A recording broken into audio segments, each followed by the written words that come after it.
ज्येष्ठ शिक्षणतज्ञ डॉक्टर ह.ना. जगताप सरांचं आगमन झालेलं आहे। काही क्षणातच ही पर्वणी खास तुमच्यासाठी उपलब्ध करून दिली आहे आणि तेवढ्यासाठी हा सगळा सेटअप नवीन लावला आहे, कारण कुठलाही इको येऊ नये आणि आपला संवाद व्यवस्थित व्हावा यासाठी हा प्रयत्न आहे। आपण काही क्षणांची प्रतीक्षा करूया। Sir, you continue. सर्व दूर पोहोचलेलं आहे। महाराष्ट्र नाही ते कदाचित भारतभर, जगभर म्हणलं तर थोडंसं अधिक संयुक्तिक होईल, कारण सरांनी आता संपूर्ण डिजिटल प्लॅटफॉर्मवरती सुद्धा आपलं काम सुरू ठेवलेले करतायत। तरी देखील अनौपचारिकपणे काही गोष्टी आपल्याला सांगायच्या असतात म्हणून, पण त्या अगोदर मी तुमचा 1 मिनिटांचा वेळ घेईल। 2006-07 मध्ये एम.एड करत असताना आम्हाला एक संशोधन कार्यशाळा घ्यायची होती, कारण आम्हाला शिकवायला फक्त 2च शिक्षक होते आणि संशोधनाची कार्यशाळा घेण्यासाठी सर्व विद्यार्थ्यांनी 50-50 रुपये एकत्र करून कार्यशाळा करायची, पण बोलवायचं कुणाला तर डॉक्टर ह.ना. जगताप सरांना बोलवायचं।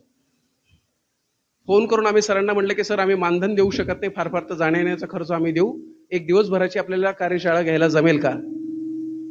मला आजही ते सांगायला आनंद वाटतो की त्या एका त्यांच्या होकारामुळे आज मी सोलापूरमध्ये या ठिकाणी कार्यरत आहे, की एक व्यक्ती जी संपूर्ण महाराष्ट्रामध्ये कुठलाही मोबदल्याची अपेक्षा न ठेवता अत्यंत चांगल्या रीतीने काम करते, अशा व्यक्तीच्या संपर्कात जर आपल्याला काम करता आलं, अशा ठिकाणी काम करता आलं तर हरकत नाही, आपण आपली जागा, आपला जो कम्फर्ट झोन आहे ते सोडू आणि सोलापूरमध्ये येऊ आणि तिथून पुढे मग सोलापूर विद्यापीठामध्ये आणि इतर ठिकाणी मी काम करायला सुरुवात केली।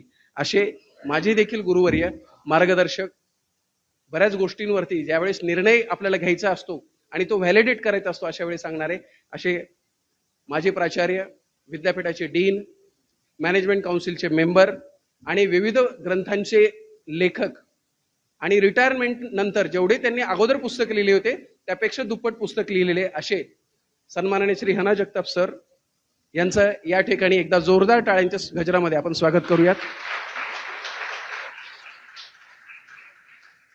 ज्या विषयासाठी आपण सरांना या ठिकाणी निमंत्रित केले त्या विषयाची सुरुवात जेव्हा झाली तेव्हापासून आलेला ड्राफ्ट, तो आजपर्यंत आलेला नॅशनल करिक्युलम फ्रेमवर्क 2023 आणि त्याचं मराठी रूपांतरण, इथपर्यंत ते सर्व ड्राफ्ट स्वतः वाचून त्यावरती नोट्स काढून त्याची संपूर्ण तयारी करून आपल्यापर्यंत पोहोचवणारे आदरणीय जगताप सर यांच्या वेगळ्या ओळखीची गरज नाही। सर, आपलं या ठिकाणी डाएट आणि श्री संगमेश्वर एज्युकेशन सोसायटीच्या या संगमेश्वर कॉलेजमध्ये मी आपलं स्वागत करतो। धन्यवाद। राष्ट्रीय शैक्षणिक धोरण 2020 च्या अंतर्गत जो राष्ट्रीय शैक्षणिक शालेय शिक्षण आराखडा तयार झाला आणि त्या आराखड्याच्या आधारानं महाराष्ट्र शासनानं परत आपल्या राज्याचा माध्यमिक शिक्षणाचा म्हणजे किंवा शालेय शिक्षणाचा आराखडा, अभ्यासक्रम आराखडा तयार केलेला आहे। हा आपल्याला माहीत व्हावा एवढा या घटकाचा उद्देश एवढाच आहे।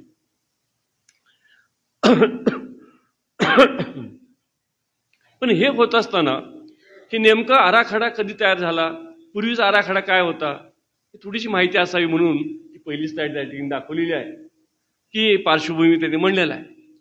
तर पहिली जे आपल्याकडे जर स्वातंत्र्यानंतर आपण पाहिलं तर पहिला जो आयोग होता तो 1948चा राधाकृष्ण आयोग होता आणि तो त्यांनी काय केलं होतं, राधाकृष्ण आयोगाचं काम काय होतं तर भारतातलं विद्यापीठीय शिक्षण कसं असावं, त्या सुधारणा कशा कराव्यात एवढाच त्यांचा उद्देश होता।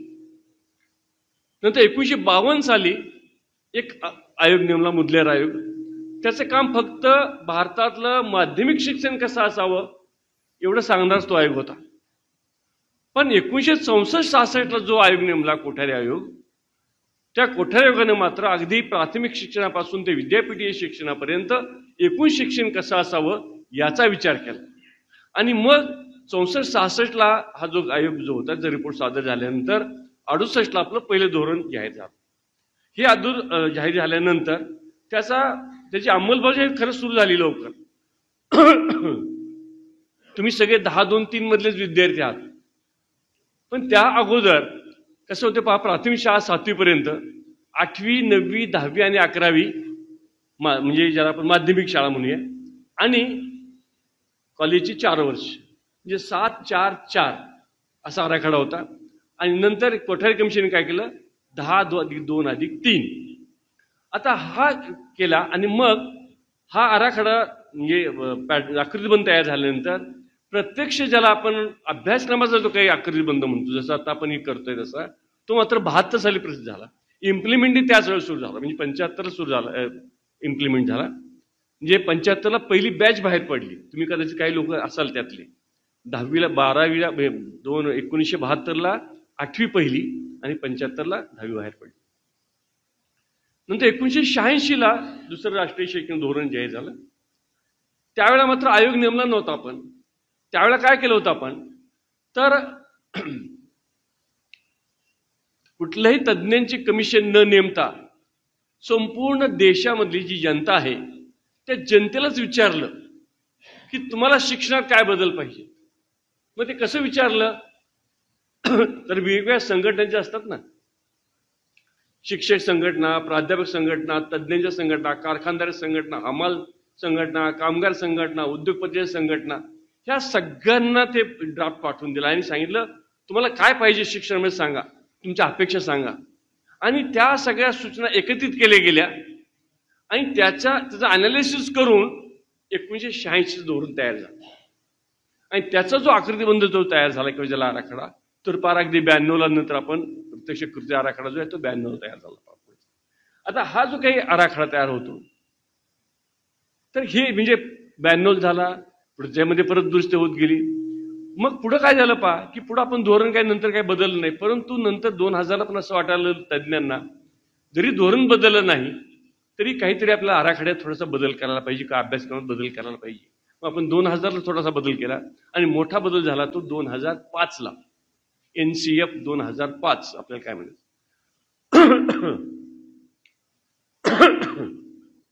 तर आपल्यापैकी काही लोकांना NCF 2005ची ओळख झाली असेल. 2-3 गोष्टी फार प्रामुख्यानं आपण त्या NCF 2005 मध्ये आल्या.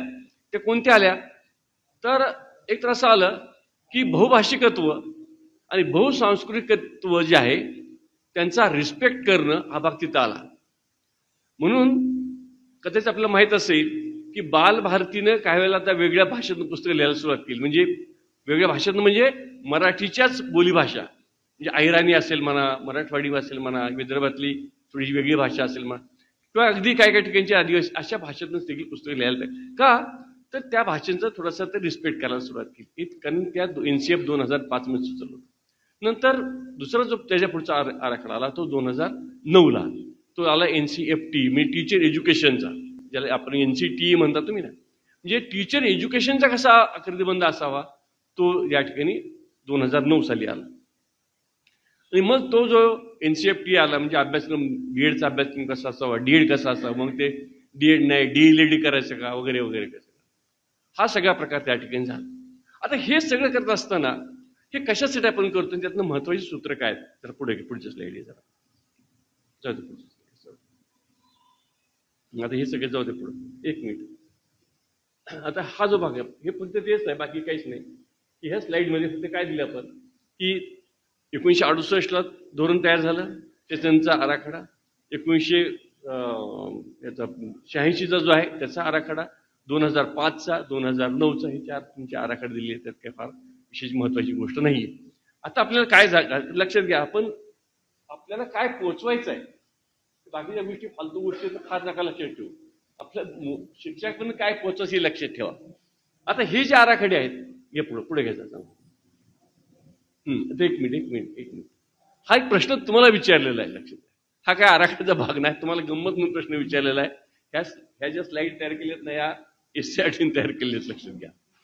तर मुद्दाम तुम्हाला मध्येच मी झोपला का आम्ही लेक्चर देत असताना तुम्हाला विचारले पहा, की राष्ट्रीय अभ्यासक्रम आराखडा शालेय शिक्षण यामध्ये दिलेला अध्ययन अनेकांचा क्रम कोणता योग्य आहे. म्हणजे पहा काय म्हणलं पहिल्यांदा, की अगोदर काय पहा, पहिलं काय दिलं, पहिला ऑप्शन असा आहे, एम्स म्हणजे ध्येय, नंतर अभ्यासक्रमाची ध्येय, नंतर क्षमता आणि अध्ययन निष्पत्ती, असा क्रम असावा का. ध्येय, क्षमता, अभ्यासक्रमाची ध्येय आणि अध्ययन निष्पत्ती, हा असा क्रम असावा का. अभ्यासक्रमाची ध्येय, क्षमता आणि अध्ययन निष्पत्ती, या 4 पैकी कोणता क्रम तुम्हाला बरोबर वाटतो, तुम्ही सांगा. आता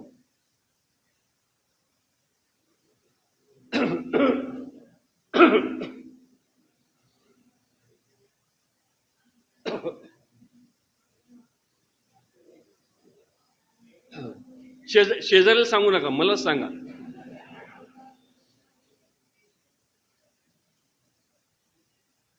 सांगा काय. करेक्ट, अगदी बरोबर आहे. लक्षात घ्या, सरळ साधी गोष्ट आहे, ह्याच्यामध्ये काय फार विचार करण्याचा भाग नाहीये. लक्षात, ध्येय पहिल्यांदा, नंतर क्षमता, नंतर या ठिकाणी नंतर अभ्यासक्रमाचे ध्येय, नंतर क्षमता आणि नंतर अद्यनिष्पत. आता पहा कसं असतं, लक्षात घ्या. आता आपण असा विचार करूया, आपण याच्या पूर्वीचा म्हणजे आता बाजू ठेवू थोडा सगळं. आपण जेव्हा बीएडला तुम्ही शिकलात, ते उद्दिष्ट स्पष्टीकरण ते सगळं वगैरे शिकला, ही उद्दिष्ट तर कशी ठरवते शेवटी, उद्दिष्ट कशी ठरतात तर लक्षात घ्या. देश जो असतो, कुठलाही देश असतो, राष्ट्राचं म्हणून काही धोरण असतं. आता सरकार एखादं ज्यावेळेला सत्तेवर येतं ते सांगतं ना की आम्ही आता हे पक्ष सांगतो, आता आम्ही हे करणार आहे, पुढच्या 5 वर्षात हे करणार आहे, 10 वर्षात हे करणार आहे, असं काहीतरी त्यांचं ध्येय असतं सरकारचं. मग त्या ध्येयाच्या अनुषंगानं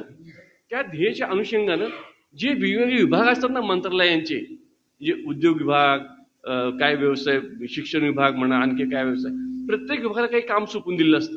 आम्ही असं ठरलो, समजा आता समजा उद्या कुठलं तरी सरकार आलं होतं आणि त्यांनी सांगितलं की आम्ही असं ठरवलेलं आहे की पुढच्या 10 वर्षामध्ये की संपूर्ण म्हणजे या ठिकाणी प्रत्येक माणसाला आम्ही आरोग्य विमा देणार आहोत किंवा त्यांच्या आरोग्याची सगळी काळजी घेणार आहोत, असं ते एक अनेक ध्येयापैकी एक ध्येय ठरवलं. तर ते कुणाकडे ध्येय, कुठल्या डिपार्टमेंटकडे जाईल, तो आरोग्य विभाग जो असेल, मग तो आरोग्य विभाग काय करेल, ह्यासाठी काय करावं लागेल, प्रत्येक माणसापर्यंत जायचं असेल तर मग प्रत्येक गल्लीत दवाखाना काढावा लागेल का मोठ्या दवाखान्यात त्या माणसानं बोलावं लागेल, काय करायचं ते ठरवतील, बरोबर आहे. पण मुळात म्हणजे ते विभाग करेल. शिक्षण विभागाला काही ध्येय ठरवून दिले असतील किंवा आम्हाला या 10 वर्षात इंजिनियर करायचे, डॉक्टर करायचे, अमुक करायचे, शेतीत जास्त लक्ष घालायचे, शेती शिक्षण द्यायचंय, व्यवसाय शिक्षण द्यायचंय, जे असेल ते, हे कुणाचं ठरलं, सरकारचं ठरलं. सरकारनं सांगितलं शिक्षण खात्याला की तुमच्याकडनं आम्हाला ही अपेक्षा आहे. मग शिक्षण खात्यानं आपली ध्येय ठरवली काय करायचं, मग हायर एज्युकेशनला काय करायचं, माध्यमिकवाल्यांनी काय करायचं, प्राथमिकवाल्यांनी काय करायचं, हे ठरलं. म्हणजे ते ठरल्यानंतर मग माध्यमिकवाल्यांनी काय ठरलं, मग ते जे ठरलं असेल ते, मग मराठीतनं काय करायचं, हिंदीतनं काय करायचं, गणितातनं काय करायचं, बरोबर आहे. असं आपण जातो. एकदम मराठीतनं काय करायचं ठरलं की नाही, मुलांच्या भावनाचा विकास करायचा आहे, मराठी लिटरेचरचा अभ्यास करायचा आहे, अमुक करायचंय, त्याला सौंदर्य अभिरुची निर्माण करायची आहे, हे आपलं ठरलं मराठीतनं. पहिल्या धड्यातनं काय करायचंय, दुसऱ्या धड्यातनं काय करायचंय, बरोबर आहे, ते तुमच्याला अद्यनिष्पत, बरोबर आहे. म्हणजे हा जो क्रम आहे लक्षात असाच असतो ना. मग तुम्ही पहिला धडा बरोबर केलात, आज पहिल्या धडीची जी अद्यनिष्पत्ती ठरवली होती त्या अद्यनिष्पत्ती पूर्ण झाली किंवा आपण ज्याला उद्दिष्ट म्हणतो ते साध्य झाली. दुसऱ्या धडीची उद्दिष्ट साध्य झाली, मराठीवाल्याची 10 धड्याची उद्दिष्ट साध्य झाली. तशी हिंदीवाल्यांनी साध्य केली, गणितवाल्यांनी साध्य केली, सायन्सवाल्यांनी साध्य केली, 8वीची साध्य झाली, 9वीची साध्य झाली, सगळ्याची साध्य झाली, माध्यमिकची साध्य झाली, कॉलेजवाल्यांची साध्य झाली, देशाच्या विकासात.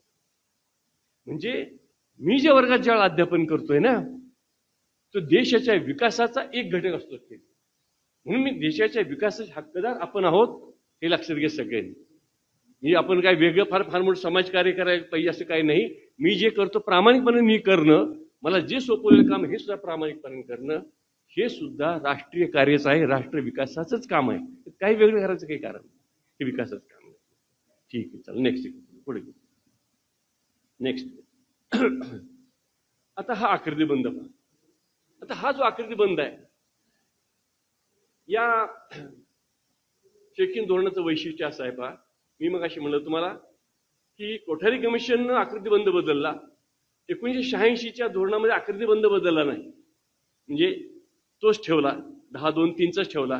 पण इथं पुन्हा आता आकृतीबंध बदललेला आहे. आता काय केलंय पहा, खालचा जो स्तर ज्याला आपण प्रिपरेटरी म्हणतोय किंवा फाउंडेशन कोर्स म्हणतोय, तो आहे म्हणजे बालवाटिका 1, बालवाटिका 2, बालवाटिका 3, पहिली आणि दुसरी असं मिळून हा फाउंडेशन कोर्स म्हणजे 5 वर्षाचा फाउंडेशन कोर्स केला आपण. आता हा काय केला लक्षात घ्या. तर याचं कारण असं आहे, आतापर्यंत काय झालं होतं पहा, आपण असं म्हणत होतो की 6व्या वर्षापासून म्हणजे इव्हन आरटीई मध्ये सुद्धा आपण असं केलेलं आहे की 6 ते 14 वयोगटातल्या मुलांना गुणवत्तापूर्ण शिक्षण देण्याची जबाबदारी शासनाची होती, बरोबर आहे. म्हणजे मुलाला पहिलीत कधी घालायचं? 6व्या वर्षाला. म्हणजे 6व्या वर्षाच्या खालच्या मुलांना आपण काय जबाबदारी शासनाची संधी कुणाचीच नव्हती. मग कुणाची होती? ज्याची त्याची होती आणि जशी जमेल तशी होती. बरोबर आहे. म्हणजे कशी होती पहा, शहाणे आईबाप शिकलेले इंग्लिश मिडियमला घालत होते, कमी पैसेवाले मराठी शाळेला कुठल्या एका बालवाडीत घालत होते, ग्रामीण भागातले लोक त्यासाठी शासनाने अंगणवाड्या काढल्या. आता ह्या कशा चालल्या होत्या बालवाड्या? म्हणजे बालवाडी वाड्यात चाललेली आहे, बालवाडी शाळेत चाललेली आहे, बालवाडी एखाद्या चांगल्या बिल्डिंगमध्ये चालू आहे. बालवाडी शिक्षिका कोण? कुणीही. त्याचं काही क्वालिफिकेशन काय ठरलेलं नाही. लग्न होऊन मुलगी आली, अजून नोकरी कुठंच लागत नाही, बीएड डीएड झालेली आहे, नोकरी नाही. मग काय करते? मी बालवाडी काढते बरं, घरात पुढच्या हॉलमध्ये रिकामाच असू सकाळी बालवाडी चालू. अभ्यासक्रम बाईंना वाटेल तो, शाळांना सुट्ट्या कधी बाईंना वाटतील त्या. म्हणजे सगळं खरं म्हणजे आनंदायी शिक्षण सगळं होतं. बरोबर. आता ह्याचा दोष काय? ह्याचा दोष निर्माण काय झाला? तर फार जुना एक रिपोर्ट होता, 1972-73चा एक रिपोर्ट होता. ऑल इंडिया म्हणून आपण ऑल वर्ल्डचा युनिसेफचा रिपोर्ट आहे. म्हणजे एडगर फॉर नावाचे फ्रान्सचे शिक्षण मंत्री, त्यांच्या अध्यक्षतेखाली एक आयोग नेमला होता की थर्ड वर्ल्ड जे आहे त्या थर्ड वर्ल्ड मधल्या लोकांचं शिक्षण कसं असावं या संदर्भातला तो रिपोर्ट होता. त्या रिपोर्टचं नाव आहे लर्निंग टू बी. त्यावेळेला त्यांनी असं म्हणलं होतं की हे जी राज्य म्हणजे राष्ट्र आहेत, म्हणजे आपण थर्ड वर्ल्ड म्हणजे आपलं भारत, पाकिस्तान, बांगलादेश वगैरे सगळे हे राहिले, तर हे लोक काय करतायत? ह्या शिक्षणाकडे दुर्लक्ष करतात. कुठल्या? 6व्या वर्षापर्यंतच्या शिक्षणाकडे. आणि त्याने असं म्हणलेलं आहे की मुलाच्या 6व्या वर्षापर्यंतच मुलाच्या मेंदूचा विकास 85% पर्यंत झालेला असतो, तो होत असतो. आणि नेमकं त्याच काळामध्ये त्या मुलाच्या मेंदूच्या विकासाला आवश्यक जे घटक आहेत, 2 घटक आवश्यक आहेत. एक म्हणजे चांगलं अन्न किंवा ज्याला प्रोटीन्स म्हणतो आपण, त्याला चांगल्या प्रकारचे प्रोटीन्स मिळणं आणि चांगल्या प्रकारचं वातावरण मिळणं. ह्या दोन्ही घटकापासून आपण त्यांना वंचित ठेवलं होतं आतापर्यंत. म्हणून म्हणलं मी, काही ठिकाणी पालक श्रीमंत असतील, चांगलं असतील, घरात खायला घालत असेल चांगलं, त्यांच्या मुलांना वाढवत असेल. पण जी गरीब मुलं आहेत त्यांना घरी खायला पण नीट मिळत नाही, शाळेत पाठवत नाहीत, त्या मुलांचं काय? आपल्याकडे अशा म्हणजे कुपोषण झालेली मुलं खूप आहेत. मग हा कसं असतं पहा, उद्या असं म्हणाल तुम्ही, नाही सर आता आमची काय झालं की आमची पूर्वी गरीब होती त्यामुळं आमच्याकडे त्या मुलाला आम्ही लक्ष दिलं नाही, आता मात्र मी त्याला खायला घालतो बदाम खारीक. आता नाही सुधारता येत. ते खुरटलं तिथंच. ते आता त्याचा मेंदूचा विकास व्हायचा होता ना, तो तिथंच खुरटलाय. आता फार विकास होत नाही. आणि म्हणून हे खुरटणं नको, हे खुरटायला नाही पाहिजे. आणि म्हणून शासनानं आता ही जबाबदारी घेतली. कस्तुरीरंगन समिती जी नेमली ह्यासाठी, कस्तुरीरंगन समितीने रिपोर्ट मध्ये तर फार पुढची हे केली, सूचना केली. अजून शासनाने 100% स्वीकारलेलं नाही. पण त्यांनी तर असं म्हणलेलं आहे की आरटी जो आहे, जे आता जे 6 ते 14ची जबाबदारी आहे ना मुलांच्या शिक्षणाची सगळी, तर 3 ते 18 पर्यंतची घ्या. जे 3 वर्षापासून ते 18 वर्षापर्यंतच्या मुलांची सगळी जबाबदारी शासनाने घ्यावी, आरटी खाली सगळे आणावं असं त्यांनी म्हणलेलं आहे. पण अजून शासन हळूहळू कदाचित सगळं तिथपर्यंत आपण जाईल कदाचित. पण आज तरी मात्र ते तशी डायरेक्ट आपण स्वीकारलेलं नाही, पण ती खालच्या वर्षी मात्र आपण स्वीकारलं.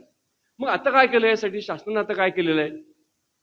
आता शासनानं हा जो पायाभूत वर्ग जो आहे, या पायाभूत वर्गाचा जो जसा तर तुम्ही शालेय अभ्यासक्रमाचा आराखडा म्हणता ना, तसं ह्या पायाभूत अभ्यासक्रमाचा आराखडा देखील तयार झालेला आहे. म्हणजे महाराष्ट्राचाच देखील तयार झाला, त्याचा अभ्यासक्रम तयार आता सरकारकडे मंजुरी गेलेला आहे. आणि आता काय होईल मग? तर म्हणजे धोरण तर असं येतं आपल्याला, धोरण असं आहे, सगळ्या बालवाड्या म्हणजे पहिली ज्याला काय म्हणतात तुम्ही, ते LKG UKG आणि खालचं ते काय ते तिन्ही वर्ग जे आहेत त्याचा शाळेला जोडले जावेत प्राथमिक. पण आज लगेच जोडले जातील असं आपण म्हणू शकत नाही, कारण आपल्या हातात तसं रेकॉर्ड काही नाही. पण शासन धोरण काय असेल मला जे वाटतं ते सांगतात, हे धोरणाचा भाग नाही. आणि 28 पासून कदाचित ते सगळं इम्प्लिमेंट होईल. काय होईल? ठीक आहे, आता सध्या आहेत ना तुमच्या, सध्या तुम्ही तुमच्या घरात चालवताय ना, तुम्ही कुठे दारात चालवताय, कुठे शाळेत चालवताय, पण अभ्यासक्रम आमचा घ्या. आता अभ्यासक्रम तरी आमचा तयार झाला. मग हळूहळू काय होईल? सरकारने काय केलं तर तेही सांगतो मला मी. बालवाडीच्या ज्या शिक्षिका आहेत किंवा आता सध्या पण त्याला अंगणवाडी सेविका म्हणतो वगैरे अशा जे शिक्षक असतील त्यांच्यासाठी एक प्रशिक्षण कोर्स तयार केलेला आहे. मग पुढे काय येईल? ठीक आहे, तुम्ही तुमच्या तिथे चालवताय ना, पण तुम्ही हे प्रशिक्षण घेतलं असलं पाहिजे. ठीक आहे. आणि मग हळूहळू जसं तुम्ही 28च्या पुढे जाल मग मात्र बालवाडीला शिकवायला सुद्धा म्हणजे फाउंडेशन कोर्स, बालवाडी म्हणत नाही मी, फाउंडेशन कोर्स शिकवायला सुद्धा 4 वर्षाचा बीएडचा कोर्स करावाच लागेल. 4 वर्षाचा बीएडचा कोर्स करावा लागेल. पण ते पुढे जाऊन करावं लागेल. धोरणाचा तो भाग आहे, लगेच इम्प्लिमेंट काय होईल असं नाही, पण असे ते स्टेप बाय स्टेप जाईल. नंतर जो प्रिपेअर आता ह्या स्तराला काय करायचंय मग आता आपण या स्तराला काही शिकवायचं नाही, नीट लक्षात घ्या. आता जे काय झालंय आता बालवाडीला आपल्याकडं त्याला लगेच ABCD, त्या लगेच 1 2 आणि आईबापाला कौतुक, आमचं पोरगं बघा ABCD म्हणाल, कारण ह्याला येतच नव्हतं बापाला कधी, त्याला कौतुक. अरे कस चुकीचं आहे हो, चुकीचं आहे. 1 2 काढायला लावू नका त्याला. लक्षात घ्या, बोटाची जी चिमट असते ना, ही 3 वर्षाचा मुलगा त्याच्या बोटाची जी चिमट असते ती तितकी घट्ट पेन्सिल हातात देण्यासारखी किंवा पेन्सिल हातात देण्यासारखी अजून त्याला ताकद आलेली नसते. त्यामुळं त्याचं अक्षर वळणदार येऊ शकत नाही. आपलं जे वळण अपेक्षित असतं होत नाही. ते अक्षर मग कसं तरी यायला लागतं.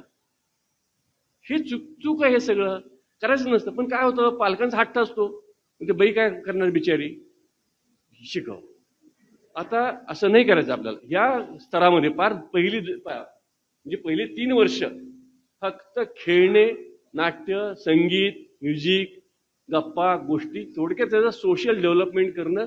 या स्तरामध्ये मुलांना शासनातर्फे भोजनही मिळणार आहे आणि नाश्ताही मिळणार आहे. या नाश्त्यामध्ये आणि भोजनामध्ये प्रोटीनचं पुरेसं प्रमाण असणार, अत्यंत शास्त्रोक्त पद्धती. कारण आपण कशासाठी केलंय, कारण मुळात ते आहे. तर त्या सगळा हा भाग असणार आहे. नंतर 1ली 2रीमध्ये मात्र गेला मुलगा की काय होणार आहे फक्त सांगतो मला, बाकी सगळं तेच राहील. फक्त आता मात्र अक्षर ओळख आणि जे काही गणित वगैरे म्हणतो आपण, अंक ओळख आणि अक्षर ओळख ह्याची मात्र चांगली अक्षर ओळख. मात्र परीक्षा असणार नाही. 1ली 2रीला अक्षर ओळख अंक ओळख असेल काय, पण परीक्षा असणार नाही. नंतर पुढचा जो गट आहे तो प्रिपरेटरी ज्याला म्हणतो, म्हणजे 3री 4थी 5वी ही परीक्षा सुरू झाल्या. की लेखन वाचन गणित सगळं आलं, परीक्षा सुरू झाल्या आणि आता त्यांनी त्याच्यावर मास्टरी मिळवावी. म्हणजे लिहिण्यावर, संख्याज्ञानावर, म्हणजे त्यातल्या संख्येच्या काय मूलभूत क्रिया ज्याला म्हणतो आपण, त्या मूलभूत क्रियावर त्याची अपेक्षा आहे. मात्र तरी सुद्धा क्रीडाधारित अध्यापन हे सर्वत्रच आहे. म्हणजे मुलांचं जे शिक्षण आहे हे थोडंसं ह्या खालच्या वर्गामध्ये क्रीडा धिष्ठित असलं पाहिजे, थोडंसं खेळकर स्वरूपात ते सगळं शिकवलं पाहिजे, अशी थोडीशी अपेक्षा आहे. ज्या पुढचा जो वर्ग जातो 6वी ते 8वी त्याला म्हणतो आपण मिडल स्कूल.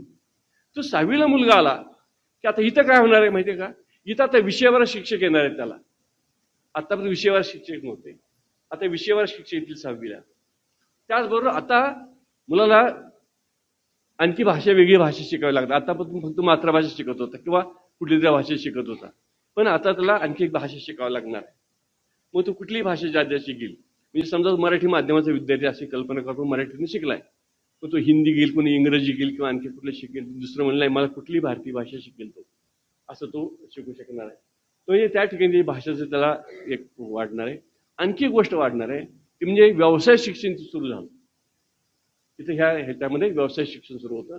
आता हे जे व्यवसाय शिक्षण आहे म्हणजे लगेच काही त्याला तुम्ही काम करायला लावणार नाही तिथं, पण एखाद्या प्रत्येक व्यवसायाबद्दलची ओळख करून घेणं, त्या कौशल्यांची ओळख करून घेणं आणि विशेष करून कुठल्याही व्यवसायाबद्दल रिस्पेक्ट निर्माण करणं हा त्यातला भाग आहे.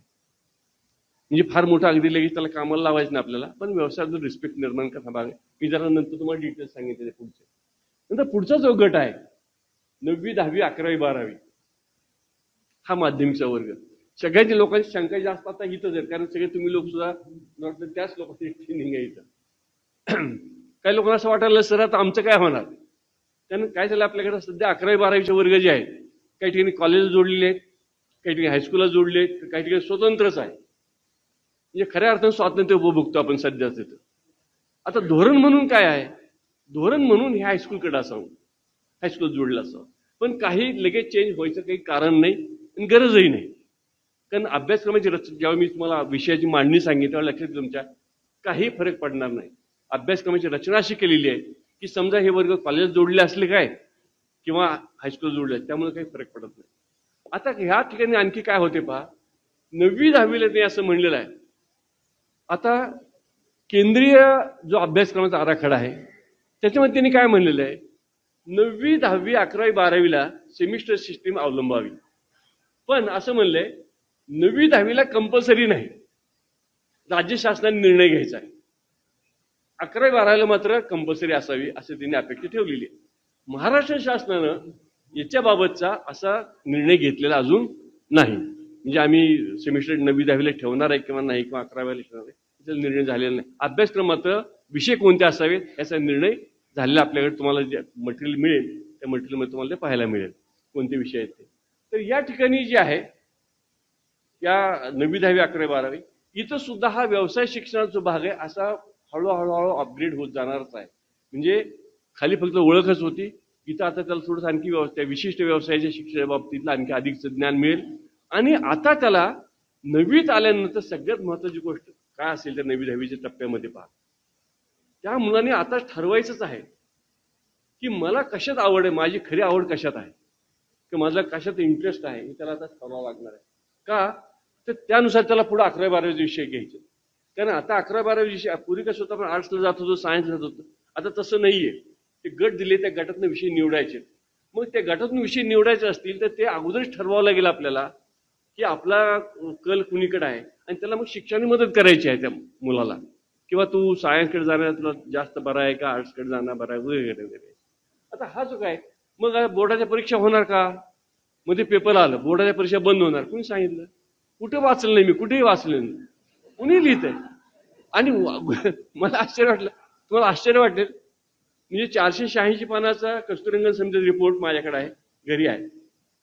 तो 625 पानाचा राष्ट्रीय शिक्षण आराखडा माझ्याकडे आहे.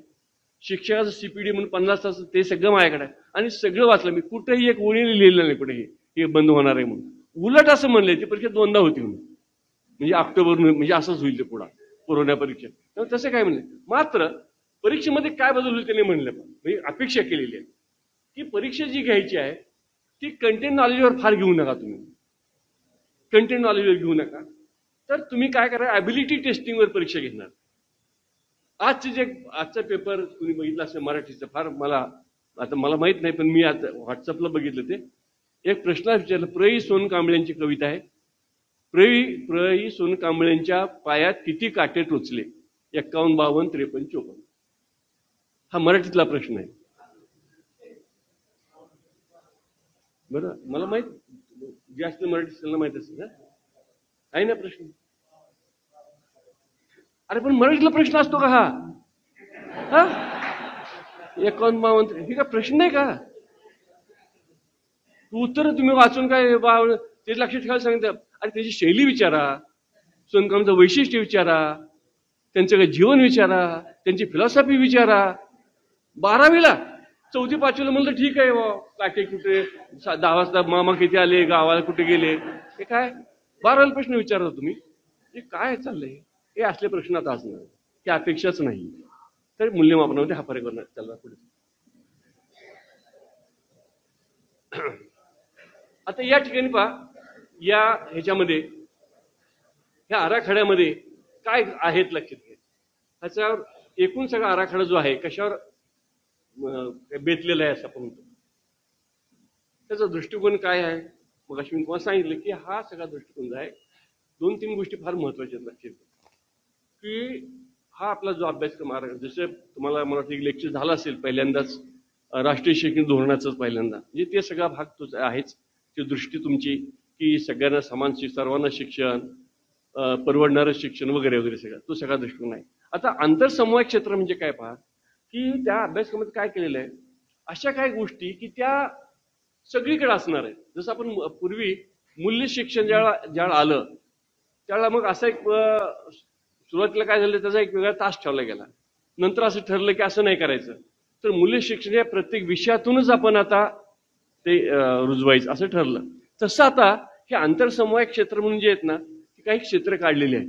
आणि ती मग त्या आपल्या सगळ्या कुठे अभ्यासक्रमातून कुठून प्रत्येक ठिकाणी येणार. एक उदाहरण सांगू त्यातलं एकच उदाहरण. त्यातलं एक असं आहे की भारतीय ज्ञान प्रणाली म्हणजे काय पहा, तर भारतीय ज्ञान प्रणाली याचा अर्थ असा आहे की भारतामध्ये आपला जो विकास झाला आणि युरोप पाश्चात्य झाला, आपल्याकडे असा एक वर्ग आहे समाजामध्ये किंवा तज्ज्ञांमध्ये असं म्हणणारा, इंग्रज जर भारतात आले नसते तर आपण वेडेच राहिलो असतो,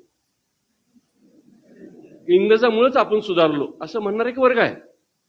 आणि याच्या उलट एक वर्ग असाही आहे की आमच्याकडे सगळंच होतं, हे काय आमच्याकडे काय सगळं होतं, पूर्वी तारा यंत्र वगैरे सगळं आमच्याकडे पूर्वी होतंच.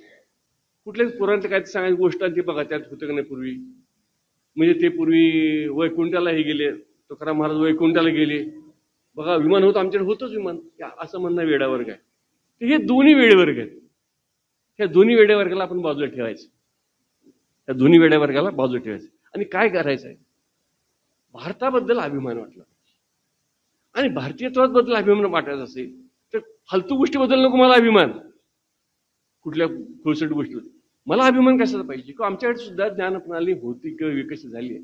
आर्यभट्टाने कशी गणिताची काय सूत्र मांडली, महावीराचार्य म्हणून जैनांचे हे होते होते, त्यांनी एक खूप सुंदर गणितावर खूप अभ्यास केलेला आहे, त्यांनी उदाहरण द्या.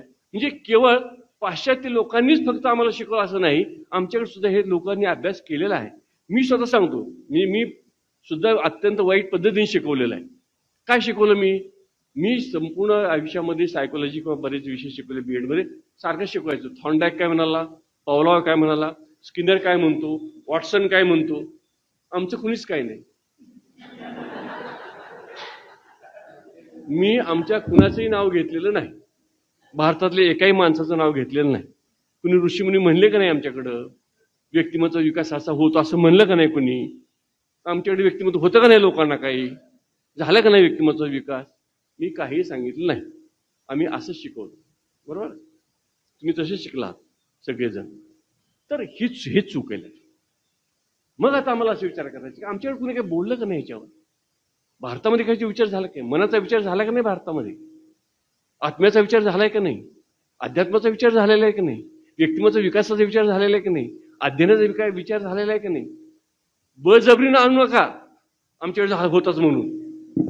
ज्या गोष्टीला शास्त्रीयता असेल, शास्त्र प्रमाणाने सिद्ध होणार असेल, त्याच गोष्टी फक्त सांगायचं की आमच्याकडे देखील ह्या अमक्याने असं म्हणलं होतं, अशा अर्थ.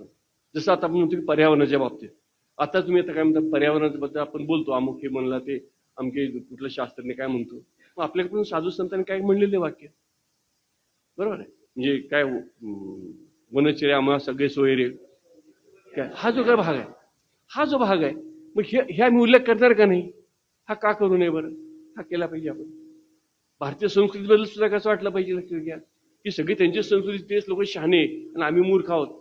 लक्षात घ्या, आमच्याकडं एक प्राणी म्हणजे तो बैल शेतात राबणारा, त्याची सुद्धा आम्ही पूजा करतो. शेतकरी आमचा शेताची पूजा करतो, शेताच्या पिकाची पूजा करतोय.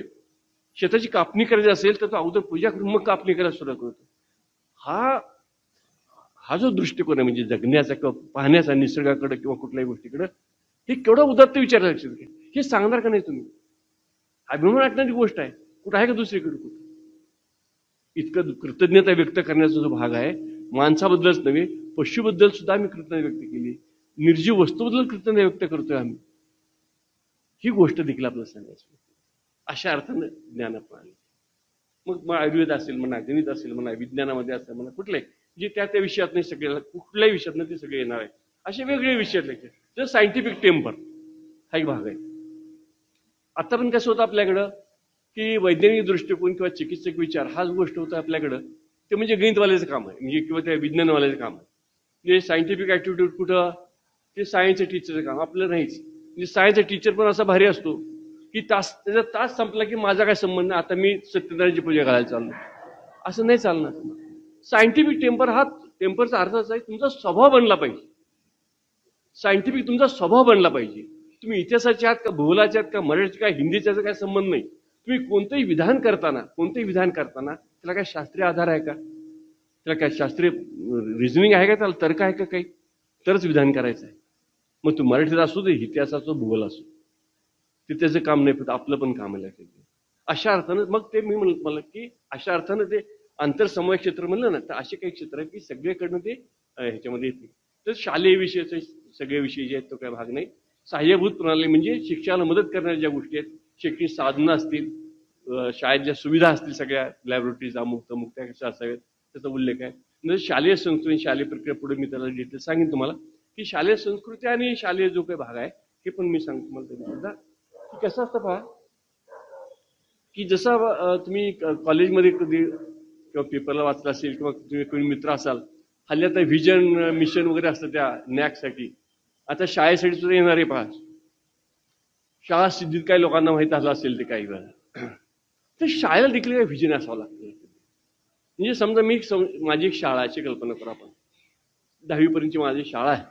पण शाळेमध्ये काय एसी बोर्डाचा आम्ही अभ्यासक्रम राबवतोय, सरकार नियमाप्रमाणे शाळाचा, हे खरं आहे. पण तरी सुद्धा मी शाळा का काढली हा माझ्या पुढे प्रश्न. माझं काय अडलं शाळा काढायचं? माझ्या शाळेचं काही वेगळं वैशिष्ट्य असणार आहे का नाही? तर तुम्हाला असं आढळेल काही शहाणी माणसं ते सांगतात, नाही सर आमच्या शाळेमध्ये ना ते 10वीचा अभ्यास पूर्ण पास व्हायचे होतील, पण आमच्या शाळेचे संस्कार महत्वाचे आहेत, आम्ही मुलांच्यावर संस्कार करणार. काही शाळा अशा असतात त्यांचं व्हिजन ठरलं असतं, नाही आम्ही ते जेई आणि नीटचीच काय तयारी करणार. त्यांचं ते व्हिजन असू शकेल मला माहिती. तर एकदा ते व्हिजन ठरलं मग त्याप्रमाणे त्यांचे उपक्रम घेणं, अर्थात ते व्हिजन कमिशन ठरताना आपल्या राज्यघटनेशी किंवा देशाच्या घटनेशी विसंगत असता कामा नये. उद्या म्हणून आम्ही चोरी करायला शिकवणार, हेच आमचं ध्येय, नाही चालणार. बरोबर आहे. तर ते आपल्या राज्यघटनेला जे काही हे आहे मान्य आहे त्याच्याच अनुषंगानेच ते सगळं असलं पाहिजे, ही आपली अपेक्षा आहे. तर त्या दृष्टीनं ते शालेय संस्कृती असते. मग त्या शालेय संस्कृतीमध्ये मग पुन्हा तुमचे शिक्षक आणि मुख्याध्यापकांचे संबंध असतील, शिक्षक आणि पालकांचे संबंध असतील, शिक्षक आणि विद्यार्थ्यांचे संबंध असतील, संस्था चालक आणि शिक्षकांचे संबंध असतील. तर ही शालेय संस्कृती जेवढी चांगली लक्षात घ्या. म्हणजे कसं असतं माहितीये का, शेवटी आपण सगळ्या पगारासाठी काम करतो हे तर खरंच आहे, त्यात काय वाट नाही. पण त्याचबरोबर हे लक्षात घ्या, मला आनंद मिळाला पाहिजे की नाही. माझं वर्कप्लेस जे आहे, मी ज्या शाळेत काम करतो ना, मला आनंद मिळाला पाहिजे लक्षात घ्या. त्या ठिकाणी मला प्रसन्न वाटलं पाहिजे, मला वाटलं पाहिजे नाही ही शाळा माझी आहे. हे जे वाटणं आहे, हे वाटण्यासाठी त्या शालेय संस्कृती चांगली असावी लागते. बऱ्याच वेळा काय तर अलीकडे आपल्याकडे काय झालेलं आहे, म्हणजे शिक्षक असो, प्राध्यापक असो, कुणी असो, किंवा मी सुद्धा तुमच्यातला असेल, आपल्याला काय झालंय माहितीये का, आपला पगार येतं सरकार, तो होतो बँकेत जमा, आणि मग आपल्याला असं की तुमचा काय संबंध. म्हणजे शाळेमध्ये मी ही शाळा अशी कल्पना करा, ते झाडं लावलेली आहेत, ते झाडं जळायला लागलेली आहेत, शिक्षक शेजारून चाललेलं आहे, ते बघत सुद्धा नाही त्याकडे. माझा काय संबंध? माझा संबंध मी इतिहासात शिक्षक. पोरं वर्गात समजा मी चाललो इथं कॉलेज, मला कॉलेजचा नेहमी अनुभव येतो आमच्या दयानंद बाहेर चाललेलो असतो. ती मुलं 10वी 12वीची किंवा 11वी 12वीची पोरं झाले, गोंधळ करत शिवाय देतात, मी ऐकतो, आपण इकडे तोंड करून जातो. आपला काय संबंध? माझं फिजिक्स आहे, नाही चालणार. नो, हे लक्षात घ्या. हे सगळं आपल्या लक्षात. माझा रोल केवळ वर्गातलं ते 30 मिनिटं शिकवा, आणि उलट आणखी अभिमानाचं मी नसतो कोणी अध्यात्म बाबा, हे आणखी जोरात सांगायचं. मी आपलं बरोबर वर्गात जातो, तास घेतो आणि येतो, मी कोणी अध्यात्म पडतो असं म्हणजे बावटपणा आहे. त्या अध्यात्मच पडलं पाहिजे. ही आपली शाळा आहे सर. मी म्हणत नाही तुम्ही झाडाला पाणी घाला, पण तुम्ही सांगा ना, हेडमास्टर सांगा तरी सर, बघा शिपास सांगा झाडाला पाणी घालायला, एवढं सांगाल का नाही तुम्ही? पोरं शिव्या द्यायला लागले एकमेकाला, नुसतं अरे तरी म्हणा, नका तुम्हाला भीती वाटली पोरं मारायचं तरी अरे मग कशाला म्हणतो असं तरी म्हणत. मी काय म्हणत नाही, पोरं लक्षात घेते. एकदा पोरं लक्षात आलं की नाही सर पुढच्या वेळेस आप गप बसते, आपण करतच नाही ते. मी अनुभवलं सांगतो. मी मागं ह्या सगळे मी बोलतो ना, ह्या सगळ्या मी पोस्ट टाकलेली आतापर्यंत. दर आठवड्याला मी एक पोस्ट टाकायचो, ह्याच्यावर 21-25 लेख लिहिले आहेत. हे सगळे मी अनुभवलेलं आहे. मी गेलो एका ठिकाणी, मी पाहत होतो पुण्यातल्या एका आदर्श शाळेमध्ये, म्हणजे चांगल्या शाळेत, डेक्कन जिमखाना जो भाग आहे तिथली शाळा, चांगली शाळा. मी 2-4 दिवस मला राहायचा प्रसंग आला. 11-12ची मुलं, आणि अक्षरशः आईवरून एकमेकाला शिव्या देत होते. मी खेड्यात वाढलेलो आहे, मी शिव्या विसरून गेलो. ही इतकं आणि असल्या शिवाय देत पोरांची, डेक्कन जिमखान्यावरली, पुण्यातली. आता काय आमच्या सोलापूरच्या पोरांनी काय करावं मग? म्हणजे हे कसं आपण काय शिकवतो मग? हे वातावरण आहे बरोबर. तर हे सगळे साळ्या संस्कृत भागाचं हे पहा की मग हे एक ह्याच्यामध्ये हे स्लाइडमध्ये फक्त अभ्यासक्रमाचे ध्येय वर पाहिजे होतं. अभ्यासक्रमाचे ध्येय वर पाहिजे लक्षात घ्या. ते दृष्टिकोनामध्ये काय म्हणले पण अभ्यासक्रमाचे ध्येय अगोदर पाहिजे. त्याच्यानंतर काय यायला पाहिजे मग क्षमता यायला पाहिजे आणि नंतर मग उद्दिष्ट आणि नंतर मग निष्पत्ती. थोडासा क्रम त्यांनी ठीक आहे चालेल. आता हा भाग पुन्हा मगाचाच आहे लक्षात घ्या. काय म्हणले त्याच्यामध्ये पहा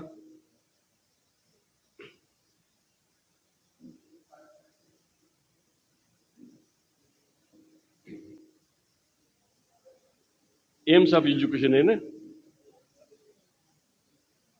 पहा. तर मगाच ते AIIMS of education curricular goals त्याच्या खाली कॉम्पिटन्सी त्याच्या खाली लर्निंग आउटकम्स. आता त्याचा जोडला संबंध जर तुम्ही तो जो प्रत्यक्ष जो हे पाहिलात काय म्हणतो आपण त्याला तो रिपोर्ट पाहिलात तुम्ही त्याचं लक्षात दिलं पुस्तक आहे ते पुस्तक देखील सरकारनं ते हे सगळं दिलेलं आहे. हे कसं जोडलेलं आहे ते कशाशी जोडलेलं आपण करिक्युलर गोल्स जोडलेलं आहे. मग त्याचे विषय उदाहरण दिले ते करिक्युलर गोल्स आणि अशा पद्धतीची मांडणी जी आहे त्या अभ्यासक्रम आराखड्याची मांडणी ती अशा पद्धतीने केलेली आहे सगळी. प्रत्येक विषयाचे त्यांनी त्या ह्याच्यामध्ये दिलेले आहे. फक्त आपल्याला एवढं सांगायचं की अशा प्रकारची मांडणी त्या पुस्तकात आपल्याला दिली. तुम्हाला लर्निंग मटेरियल पण मला वाटतं दिलेलं आहे तर तुम्हाला पाहायला मिळतं म्हणजे फार काही जायचं पुढं. आता ही आंतरसमूह क्षेत्र मग अशी आपण जे उल्लेख केला तर कोणकोणती होती पहा. मग अशी म्हणलं तुम्हाला भारतातील मूळ आणि भारतीय ज्ञान प्रणाली त्याबद्दल आधार असतो पाहिजे.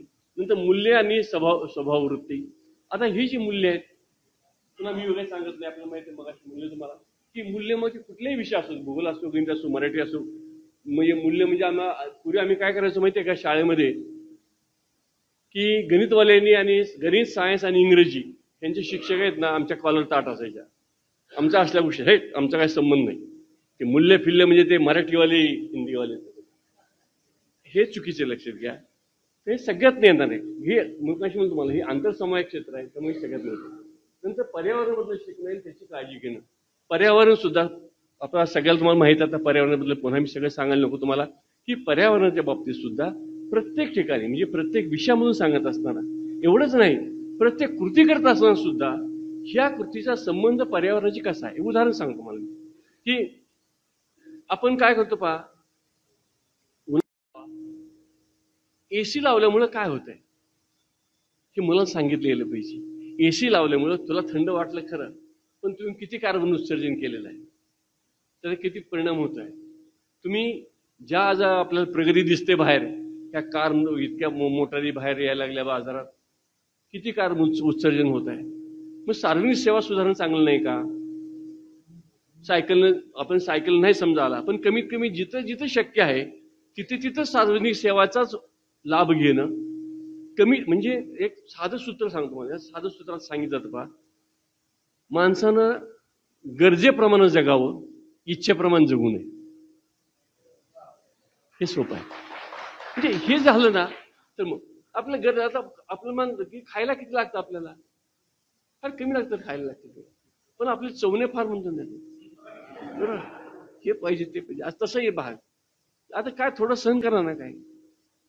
आतापर्यंत नव्हते काय माणसं मेली का पूर्वीची ज्यांना एसी नव्हते जगली ना माणसं या देशात काय होत होतं तेव्हा. मग काय व्हायला तुम्हाला मी असं म्हणत मग ठीक आहे आता जिथं इमर्जन्सी आहे अत्यावश्यक ते वापरा तुम्ही पण किमान आपण अशी काळजी घेतली पाहिजे जेणेकरून कमीत कमी पर्यावरणाला हानी पोहोचेल. म्हणजे प्रदूषण असेल किंवा आणखी काय असेल ते. नंतर शाळामधलं समावेशन. आता या ठिकाणी शाळामधलं समावेशन जे आहे त्याचा अर्थ असा आहे लक्षात घ्या की आपल्या शाळेमध्ये वेगवेगळ्या जाती धर्माची मुलं वेगवेगळ्या क्षमतेची मुलं वेगवेगळ्या क्षेत्रातली मुलं वेगळ्या भाषेची मुलं वेगळ्या ह्या सगळ्याची मुलं वर्गात आहेत लक्षात घ्या. त्यांना सामावून घेणं. आता तुम्ही सामावून घ्यायचा प्रश्नच नाही. आम्ही सरकारने तुम्हाला सामावून घ्यायला लावलेच आहे बरोबर आहे. मग आपलं काम काय ठरतंय तर या मुलांना हे समावेशन जे आहे हे समावेशन सुखदायी व्हावं हा आपल्याकडे आपल्या हातात आहे कमीत कमी. एक तर म्हणजे आपल्याला शक्य आहे तर उलट आपण हा प्रयत्न केलाच पाहिजे. काय वेळा आपल्याला वाटतं ती शाळेतनं मुलं गोळा करायचं आमचं काम आहे का ते अमकंच आहे का सरकार काही कामं करायला लावतं आपल्याला. लक्षात घ्या आपलंच काम आहे. लक्षात घ्या माझा समाज आहे माझ्या घराशेजारी पारधी वस्ती, मी तुम्हाला सांगतो माझ्या घराशेजारी पारधी वस्ती आहे. त्या पारधी वस्तीत तिथं 25 ते 30 मुलं सध्या शालाबाह्य आहेत. मी कंटाळून गेलोय त्या मुलांना शाळेत नेण्यासाठी, पण ती मुलं काही जायला तयार नाही. पण कुणाच तरी शिक्षकांनी कोणत्या संस्थेने करायचं काम आहे खरं म्हणजे आपलं काम आहे. मला खूप वाईट वाटतं मी करू शकलो नाही ते, कोणतरी करायला पाहिजे ते, हे आपलं काम आहे, लक्षात घ्या पहिली गोष्ट. दुसरी गोष्ट, तिथं आले मुलं समजा मी पारधीचे असो, कुठले नंदीवाले असो, कुठला आदिवासी असो, त्या मुलाला असं वाटलं पाहिजे की शाळा माझी आहे, हे गुरुजी माझे आहेत, हे सर माझे आहेत, वाटलं पाहिजे. हे त्याचं भावविश्व जे आहे ते सुखदायी व्हायला पाहिजे. मग यासाठी काय करता येईल आपल्या शिक्षकाला? शिक्षकांनी शिकवताना, अभ्यासक्रम तयार करताना ह्याची दखल घेतली पाहिजे.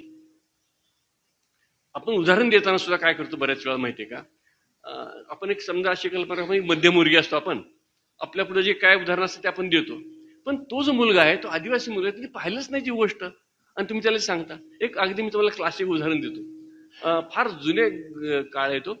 एक महाभारत चालू होतं टीव्हीवर, मी मधल्या काळातलं कोरोनातलं नव्हे, त्याच्या एकदा अगोदर पूर्वी महाभारत चालू होतं. आणि मी त्यावेळेला प्राध्यापक होता आणि हरिबाई हायस्कूलमध्ये मी लेसन बघायला गेलो होतो. आमचा मुलगा विद्यार्थी लेसन घेत होता, 7वीचा विद्यार्थी होता, 7वीचा लेसन चालू होता. आणि त्यात शब्द असा आला वर्गामध्ये, भीष्म प्रतिज्ञा.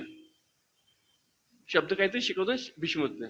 आमच्या मुलांनी काय केलं, अरे मुलांना, आता हरिबाईची मुलं म्हणजे जरा थोडीशी मध्यस्थी शाळा असल्यामुळं मध्यमवर्गीय मुलं सगळी त्याच्यात आहेत.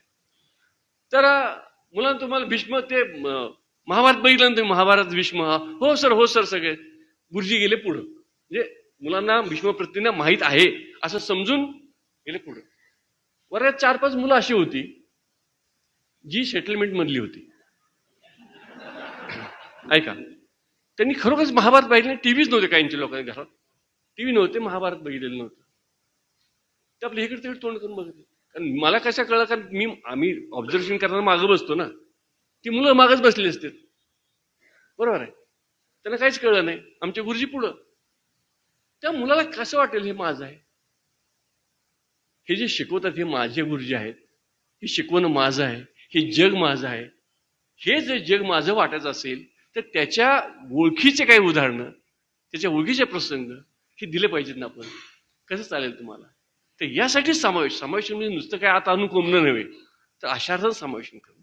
मग काही वेळा अपंग असतील म्हणा किंवा काय असतील, अपंग मुलगा असेल त्याला वेगळ्या पद्धतीने ट्रीटमेंट देणं, त्याला सुद्धा असं होता कामा नये किंवा असं वाटणं की माझ्या अपंगत्वामुळे मला काहीतरी इथं दुर्लक्ष जातंय म्हणा, असं वाटतंय कामा नये, हे आपलं काम आहे. नंतर जरा कुठे गेलं, नाही व्हिडिओ नको, ठीक नाही, जरा वरती मग हा ठीक. मार्गदर्शन आणि समुपदेशन. आता पाहिजे शाळेमध्ये मार्गदर्शन आणि समुपदेशन हा अलीकडं खूप आवश्यक वाटायला लागलेली गोष्ट आहे, लक्षात घ्या. तुम्हाला आश्चर्य वाटेल, तुम्ही ऐकलं की नाही, वाचलं असेल कदाचित किंवा नाही, सीबीएसईनं शालेय अभ्यासक्रमामध्ये डेटिंग आणि रिलेशनशिप याचा अभ्यासक्रमात समावेश केलेला आहे. वाचली का बातमी? पेपरला आलेली बातमी, मी कुठे वाचली, पेपरमध्ये वाचलेली बातमी. तर हे जे काय आहे हे का, आता मग ह्याच्यावर खूप आमचे काही व्हॉट्सअपचे ग्रुप आहेत, त्याच्यावर ही बातमी खूप चर्चा लोकांनी वेगवेगळ्या पद्धतीने केली. असं गरज आहे का, काहीतरी आपण काय शिकवता तुम्ही, काही करता असं. तर त्यांनी सांगितलं, काही लोकांनी सांगितलं नाही, ह्याची आता गरज निर्माण झालेली आहे, लैंगिक शिक्षणाची गरज निर्माण झालेली आहे, मग समुपदेशनाची गरज आहे.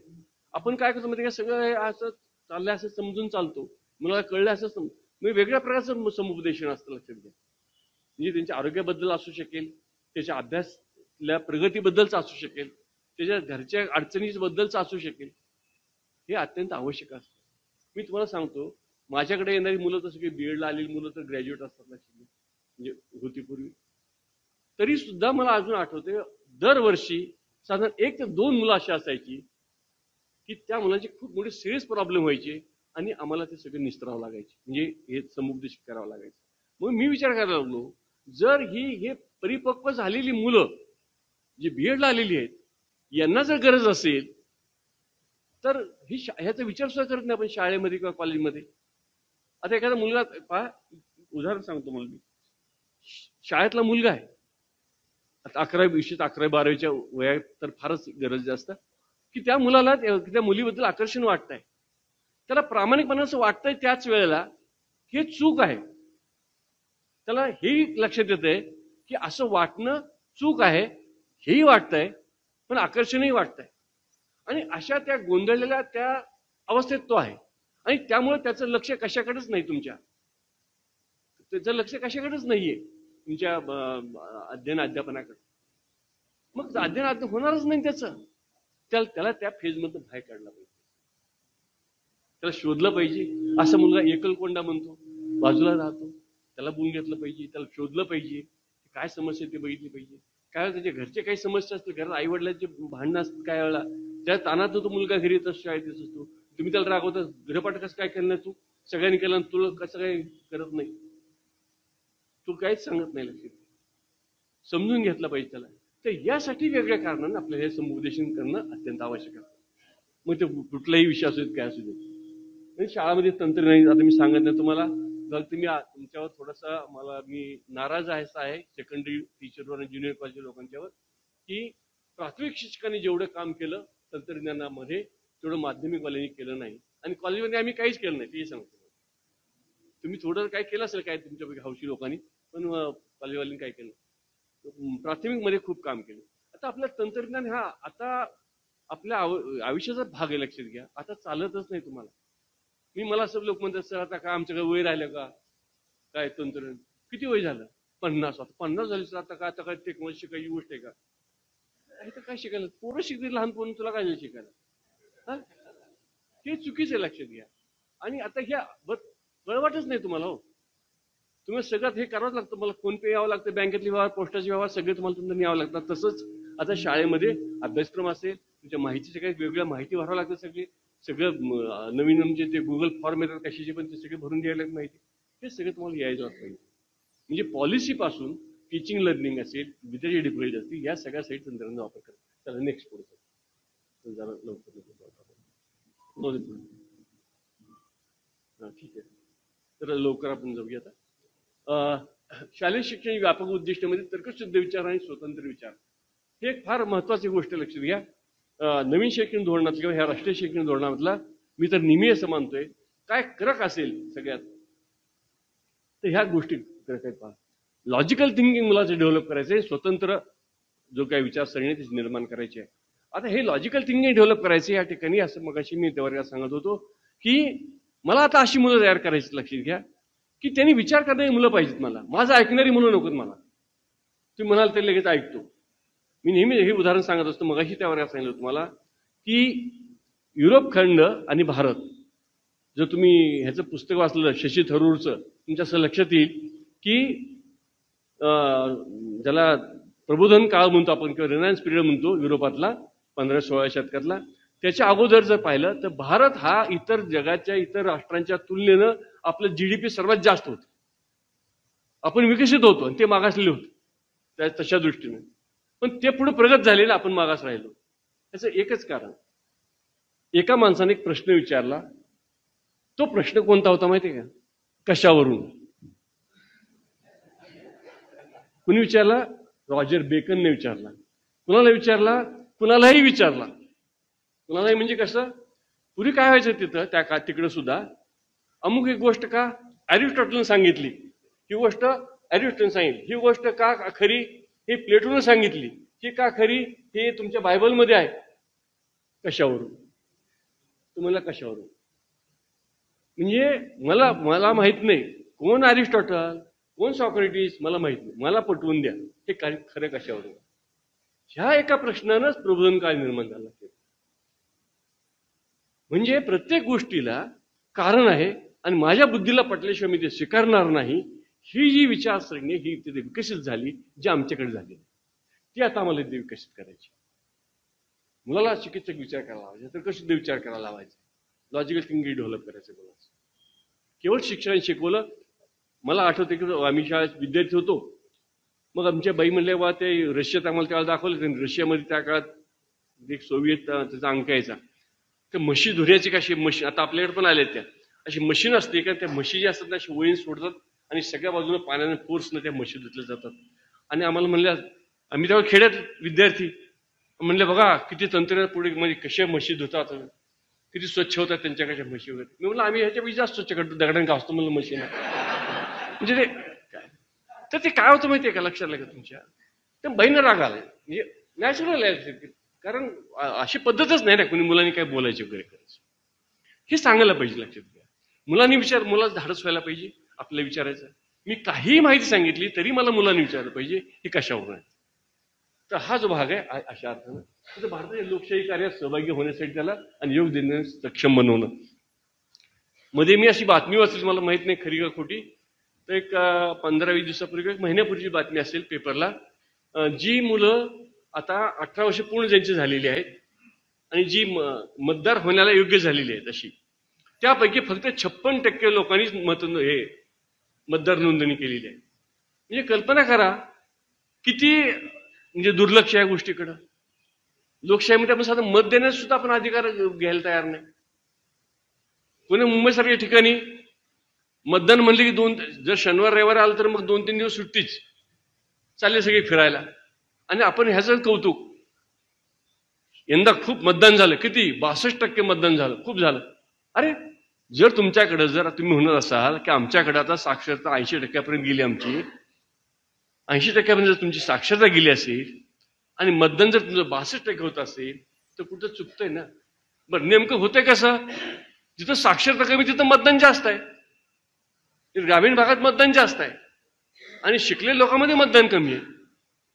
म्हणजे तुम्ही साधं हे करत नाही. म्हणजे हा तर अगदी प्राथमिक भाग सांगितला.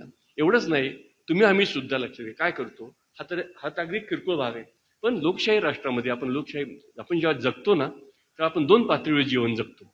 एक म्हणजे आपण व्यक्तिगत जीवन जगत असतो, व्यक्ती म्हणून जीवन जगतो, आणि ह्या समूहाचा घटक म्हणून जीवन जगतो. हा एक समूह असतो, समूहाचा घटक म्हणून आपल्याला पूर्ण स्वातंत्र्य नसतं जगण्याचं. लक्षात. लोकशाहीमध्ये तर फार गंमत असते.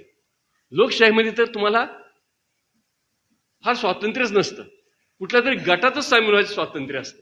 फक्त गट निवडायचं स्वातंत्र्य तुम्हाला आहे. मग राष्ट्रवादीचा शरद पवारचा गट निवडायचा का अजित पवारचा निवडायचा का भाजप निवडायचा ते तुम्ही ठरवा.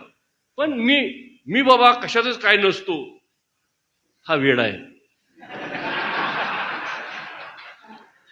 कसं सांगतो मग, तुम्हाला असावंच लागेल. मी असं म्हणतो तुम्ही लगेच चालला शाळा कॉलेज सोडून झेंडे घेऊन, मला तशी अपेक्षा नाहीये.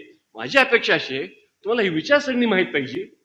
काय त्या राष्ट्रवादीची विचारसरणी आहे, काय काँग्रेसची विचारसरणी आहे, काय भाजपची विचारसरणी आहे, काय मोदीची विचारसरणी आहे, ह्यांचे घ्यायला तर काय होणार आहे, हे एक सामान्य नागरिक म्हणून मला हे माहीत असायलाच पाहिजे. मी असं म्हणून चालणार नाही की मी कशात पडत नाही वगैरे, असं नाही. लक्षात घ्या, आम्ही देशाचे नागरिक आहोत, कारण त्या प्रत्येक धोरणाचा संबंध माझ्या घरापर्यंत असतो. लक्षात घ्या, माझ्या जगण्याशी संबंध आहे.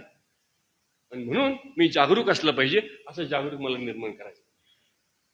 अशा तर देशात आपण काय करतो, मध्यमवर्गीय लोक फार राजकारणी लोकांना शिवाय द्यायला फार आपण सोपं होतं. सोफ्यावर बसायचं, खाली बायको चहा सांगायचं ना तोपर्यंत, आणि मग बातम्या बघायच्या, हे काय नालायक आहे बघा, हा आमका हा नालायक आहे, ते राहुल गांधीला कळत नाही आणि ते मोदीला तर काहीच कळत नाही. तुला कळत जा, तू जा की, तुला पण अडवलं हिथं बसून. म्हणजे हे असं नाही. लक्षात घ्या, तर हे आपल्याला थोडंसं त्याच्यामध्ये सहभागी व्हायला अशा अर्थानं पाहिजे. नंतर अर्थव्यवस्थेत योगदान देण्यासाठी सक्षम बनवणं, यासाठी सुद्धा हे पुन्हा मी सांगतो, मला अर्थसाक्षरतेला वेगळ्या भाषेत सांगतो मी, की आपल्याकडं अर्थसाक्षरता खूप कमी आहे. आपल्याला पैसे कसं मिळवता आला पाहिजे, टिकवता आला पाहिजे, चांगला वापरता आला पाहिजे, वैयक्तिकरित्या गुंतवता आला पाहिजे. तुमचे खर्चाचे प्राधान्यक्रम ठरवता आले पाहिजेत. एक तरुण किंवा चांगला युवक म्हणून आता पाहता तुम्ही दररोज बातमी आहेत, दररोज, की अमुक हे त्यांनी कुठल्या तरी स्कीम मध्ये पैसे गुंतवले आणि ते मला 20% देतो, 25% देतो म्हणला, आणि ते बुडाला. आणि कोण असतं ते, कोणतं IT इंजिनियर आहे, कोणी शिकलेला आहे, कोणी कलेक्टर आहे, कोणी अरे काय शिकलेलं. मी म्हणलं ह्या माणसाला अगोदर अटक करा, ज्याचे पैसे बुडलेत ना त्याला अटक करा. कारण तुला हे कळायला नको का, की जर 6% जर बँक देते, सरकारी संस्था 9%, 9.5% देतात, फार फार एका सोसायटी 10-12% देईल, याच्या पलीकडे जास्त होऊ शकत नाही, मिळू शकत नाही. तुला गाढवा कुणीच सांगितलं 20% कसा केला तू? बरं, अडाणी माणसाने केलं तर मी समजू शकतो, शिक्षणच नाही शिकलेला, मग ह्याची डिग्री तर काढून घ्यावी कमीत कमी, अशी तर सोय करायला पाहिजे. तर हा ह्या दृष्टीने विचार केला पाहिजे. हा एक भाग झाला, हा वैयक्तिक झाला, हा वैयक्तिक अर्थसाक्षरतेपुरतं बोलतो. बरं, खर्च करताना तोच प्रकार आहे. आपला इन्कम किती आणि आपण खर्च करतो काय, आपला पगार किती आहे आणि बुलेट घेऊन जातो. अरे बुलेट कशाला घेतो तू? तुला जर गाडी पाहिजे, मला मान्य आहे की तुला तुझी शाळा किंवा तुझं कॉलेज आहे की इतक्या अंतरावर तुला गाडी पाहिजे, मला मान्य आहे. पण बुलेट 2.5 लाखाची बुलेट आहे, तुला कशाला लागते गाडी बुलेट? तुझी उत्पन्न किती, तुला पगार 25,000, हा विनोदांना काम करतो, बुलेटवर जातो, काय करतो तू? हे प्राधान्यक्रम नाही, हे प्राधान्यक्रम कळत नाही आपल्याला, हे कळत नाही. हा एक गोष्ट. आता हा झाला वैयक्तिक गोष्टीबद्दल. मी म्हणलं तुम्हाला पण 2 पातळी. त्याचबरोबर आपल्याला ही माहीत पाहिजे या देशाची अर्थव्यवस्था काय आहे, कशामुळे अर्थव्यवस्था बिघडणार आहे, कोणता पक्ष सत्तेवर आल्यावर काय होईल, कोणत्या कंपनी बुडाल्यावर काय होणार आहे, त्याचा आपला संबंध काय आहे, जीडीपी म्हणजे काय, जीडीपी मध्ये कोणाचा सहभाग किती आहे, ह्या गोष्टीचं देखील भान आपल्याला असायला पाहिजे. आपल्या लोकांनी त्या सहभागी व्हायला पाहिजे अशा दृष्टीने. सांस्कृतिक ह्याच्यामध्ये देशाचा वारसा समजून घ्यायचं सांगितलेलं आहे. सांस्कृतिक सकारात्मक योगदानासाठी सक्षम बनवणं हे काही फार गरज नाही, कारण आपल्याकडे इतके लोक आपण सांस्कृतिक कार्यक्रमात असतो की आपला धंदा सोडून तिकडेच असतो आपण. म्हणजे मध्ये पोलीस कमिशनरचं आपल्याकडे एक पेपरला बातमी होती, वर्षातले सोलापूर शहराचे तरी 113 दिवस 113 मिरवणुका निघतात, अशी बातमी होती. एका शाळेने, सोलापूरला एका शाळा, दोघांचं नाव सांगत नाही, गणपती उत्सवासाठी काय केलं शाळेने, आम्ही लेसनला जायचो, मग ते गणपती ज्यावेळेला बसायचे की, तर मी समजा आता बा गणपती बसल्यानंतर 10 दिवस ते शाळा, गणपती बसण्याच्या अगोदर 8 दिवस दुपारून शाळेला सुट्टी. सुट्टी म्हणजे सुट्टी नसायची, शाळा ऑफिशियल चालू असायची, पण काय असायचं, शाळेच्या ग्राउंडवर लेझिमची प्रॅक्टिस. आता खाली लक्षात, ही बिल्डिंग आहे, खालची लेझिमच प्रॅक्टिस चालू आहे, तिथं वर्ग कसं चालेल, मुलांचं लक्ष कुठं असेल, त्यामुळे ते 8 दिवस. मग मी आपल्या त्या हेडमास्टर आमचे मित्र होते, म्हणलं काय सर हे काय, म्हणलं काय म्हणून सर का आपले पोरं म्हणले लेझिम स्पर्धेमध्ये आपले मिरवणूक असते ना गणपतीच्या, आपली पोरं पहिली यायला पाहिजे लाईन. म्हणजे आपलं सगळे, अरे हेच आपलं 3 तास बुडतात सगळ्या शाळेचे. बरं किती पोरं आहेत भाग घेण्याचे, काय नाही, आपल्याला सगळं म्हणजे सांस्कृतिकच सहभाग. हा म्हणजे हे आपल्याकडे आहे, असायला पाहिजे, पण फार घ्यायचा पण अतिरेक होऊ देता कामा नये, मात्र असायला पाहिजे. कारण काही वेळा कसं असतं माहिती आहे का, मग अशी म्हणून तुम्हाला, आपण जरी वैयक्तिक जीवन जगत असताना सुद्धा आपल्या काही गोष्टी पटत नाही, तरी सुद्धा काही वेळेला आपल्याला सांस्कृतिक कार्यक्रमामध्ये सहभाग घ्यावा लागतो, हे मला मान्य. पण त्याचा कुठेही, इथं सोलापूरच्या पद्धतीने उदाहरण सांगेन तुम्हाला, त्याचा अतिरेक मात्र कुठं होता कामा नये. चला पुढे जाऊ. नेक्स्ट.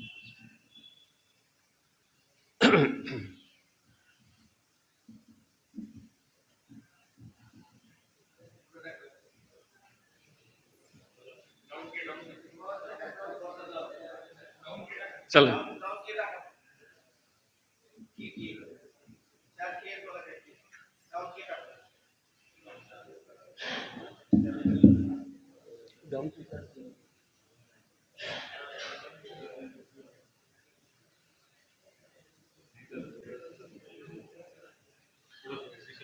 बरं ठीक नाही, ठीक आहे. पुढं जरा पटकन सांगतो मला. हे आपल्याकडं आपण जरा वेगळ्या भाषेत सांगत होतो आतापर्यंत. ठीक आहे, ठीक. शारीरिक विकास, मानसिक विकास, बौद्धिक विकास, सौंदर्य विकास आणि तार्किक विकास. जसं आपण बीएडला वगैरे तुम्ही शिकलं, हा इथं फक्त काय केलेलं आहे, हे जे चित्र दिलेलं आहे ते आपण भारतामध्ये, आता मगाशी जे आपण म्हणलो ना की भारतामध्ये देखील याचा विचार झालेला आहे. आता पण आम्ही शिकवलं बीएडला, हे इकडचं शिकवलं फक्त तुम्हाला, हे शारीरिक विकास वगैरे ते शिकवलं, पण हे नाही शिकवलं तुम्हाला कधी आम्ही. कारण आपल्याकडे सुद्धा अशा पद्धतीने ह्याचा विचार झालेला आहे. व्यक्तीचा विकास करायचा म्हणजे कसा विकास करायचा असतो, तर तुझं हे जे आहे तुमचा अन्नमय विकास म्हणजे शारीरिक विकास आहे, प्राणमय विकास म्हणजे जैविक विकास, त्याला चैतन्यमय विकास वगैरे आहे. हे जे सगळे त्याचे जे पॅरल सगळे शब्द आहेत, लक्षात घ्या. म्हणजे आपल्याकडे देखील असा विकास अर्थ झालेला एवढा त्याचा भाग आहे. चला नेक्स्ट पुढे जा. आता हे या ठिकाणी काय आहे पहा, ही त्यांनी असं म्हणलेलं आहे, आपल्याकडं तुम्ही ज्यावेळेला बीएड झाला त्याच्या अगोदर थोडंसं अगोदरचा काळ असा होता की बीएडला एक पंचपदी म्हणून फार प्रसिद्ध होती, हार्वर्डची पंचपदी. त्यांनी काय केलं, हार्वर्ड नावाचा सायकोलॉजीचा होता, आणि त्यांनी असं सांगितलं की अशा अशा पद्धतीने तुम्ही गेलात तर मुलांना समजतं, या पद्धतीने शिकवा. तसं आपल्याकडे देखील काही विचार झाला की कुठल्या पद्धतीने मुलगा अभ्यास करतो आणि शिकतो. त्यांनी शिकवण्याचं नाही बोललं, लक्षात घ्या. आपल्याकडे विचार कसा झाला, विद्यार्थी कुठल्या क्रमाने शिकतो तो क्रम त्यांनी दिला, तो क्रम असा दिलाय की आधीची म्हणजे इंट्रोडक्शन किंवा ज्याला आपण प्रस्तावना म्हणूया नेहमीच्या भाषेमध्ये, नंतर या बोध म्हणजे आकलन, नंतर या की अभ्यास म्हणजे प्रॅक्टिस किंवा सराव, प्रयोग म्हणजे ऍप्लिकेशन किंवा उपयोजन आपण आपल्या नेहमीच्या भाषेमध्ये, आणि प्रसार म्हणजे स्पष्टीकरण. आता हे काय पहा फक्त, तर याने असं म्हणलंय विद्यार्थ्याचा शिकण्या म्हणजे काय करतो विद्यार्थी पहिल्यांदा स्वतः एखादी नवीन गोष्ट समजून घेतो, नंतर त्याला नंतर समजतं, नंतर त्याचा सराव करतो, नंतर त्याचा उपयोग करतो पहा, आणि उपयोग केल्यानंतर तो ज्यावेळेला दुसऱ्याला सांगतो, दुसऱ्याला स्पष्टीकरण करतो, त्यावेळेला त्याला खऱ्या अर्थाने समजलं असतं. म्हणजे समजण्याच्या शिकण्याच्या प्रक्रियेतलं शेवटचं टोक कधी आहे तर स्पष्टीकरण. कारण आपण सुद्धा माहिती आहे, तुम्ही शिक्षक आहात, आपण जेव्हा शिकलो ना शाळेत तेव्हा आपल्याला काय कळायला नसतं, आपण जेव्हा शिकवायला लागतो त्याच वेळा खऱ्या अर्थाने आपल्याला कळायला असतं. आपल्याला जर कळायला नसेल तर आपण दुसऱ्याला शिकवू शकत नाही. तर तो आता मग ह्यांनी काय म्हणलेलं आहे इथं आता, तर ह्याचा हे लक्षात घेऊन आपली अध्यापन पद्धती तुम्ही आता निश्चित करावी. आपल्या अध्यापन पद्धती ह्याच्या दृष्टीने आपण तयार करावी. म्हणजे तुमचे जे काही स्टेप्स असतात टीचिंगच्या वगैरे या पद्धतीने स्टेप्स करायचे. चला नेक्स्ट पुढे जा. हा आता पहा हे महत्वाचे पहा, 9वी 10वीला विषय किती आहेत पहा, किती विषय घ्यायचे ते एकूण 3 भाषा आणि 7 विषय. 3 भाषा ज्या आहेत त्याच्यामध्ये कोणती भाषा, एक तुमची मातृभाषा किंवा स्थानिक भाषा, एक कोणती भाषा, हिंदी आणि इंग्लिश, असं काही नाही. एक मातृभाषा, एक कुठलीही भारतीय दुसरी भाषा आणि एक परकीय भाषा. म्हणजे आता काय होईल, मराठी आपल्या नेहमीच्या पद्धतीने मराठी हिंदी इंग्रजी बरोबर आहे, पण मी काय केलं मराठी इंग्लिश आणि कन्नड असं मी घेऊ शकतो. मराठी तेलुगू आणि इंग्लिश असंही घेऊ शकतो. मराठी तेलुगू फ्रेंच मी घेऊ शकतो. मराठी कुठल्या असं म्हणजे अशा कॉम्बिनेशन 2 म्हणजे भारतीय भाषा जे आहेत ना त्या ठिकाणी असल्या पाहिजे. बाकी मग 7 विषय आहेत आणि त्यापैकी जरा पुढची स्लाइड. आता हे विषय दिले हे सगळे विषय आहेत. यातल्या काही विषयांच्या परीक्षा ज्या आहेत त्या शालेय स्तरावर होणार आहेत आणि काही परीक्षा मात्र बाह्य ह्याच्याकडून होणार आहेत, म्हणजे बोर्डाची परीक्षा असणार आहे. त्याला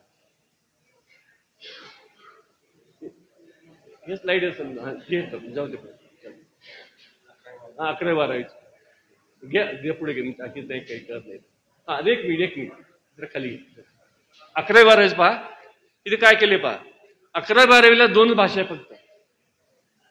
कोणत्या 2 भाषा, एक स्वतःची स्थानिक भाषा ही मराठी भाषा आणि एक भाषा परकीय भाषा, पुन्हा इंग्रजीच नाही कुठली. म्हणजे आता आपल्याकडे तो प्रश्न येत ना आपण इंग्रजी घेणार, पण कदाचित मुंबईची काही मुलं असतात ती म्हणतात आम्ही जर्मन घेतो, कोणी फ्रेंच घेतो वगैरे ते घेऊ शकतात. तिथं 2च भाषा आणि बाकीचे 3 गट दिले पाहिजे ठिकाणी. त्या 3 गटापैकी कुठल्याही 2 गटातले प्रत्येकी 2 विषय, म्हणजे किती झाले विषय, 6 विषय झाले. एवढा 6 विषयाचा अभ्यास आहे. आता हे विषय निवडताना मग गट कुठल्या गटातले विषय निवडायचे आणि कोणते विषय निवडायचे याचा विचार त्याला 9वीच्या मगाशी म्हणल्याप्रमाणे अगोदर ठरवावा लागेल आपल्याला पुढे जाऊन काय करायचंय. त्यावेळेस नाही तर काय होईल गडबड, तिथं तो वेगळं करायचा आणि या ठिकाणी नंतर तो इथं वेगळ्या पद्धतीने विचार करेल.